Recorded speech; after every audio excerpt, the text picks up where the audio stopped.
গ্রামের নিস্তব্ধ দুপুরে শিশু রায়ান উঠোনে খেলছিল। হঠাৎ পাশের জঙ্গলের দিক থেকে এক ক্ষুধার্ত বন্য কুকুর ঢুকে পড়ে।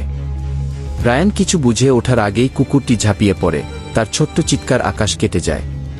কয়েক মুহূর্তের ভেতর সব শেষ। দূর থেকে ছুটে আসা মা শুধু ছেঁড়া খেলনাটা মাটিতে পড়ে থাকতে দেখে।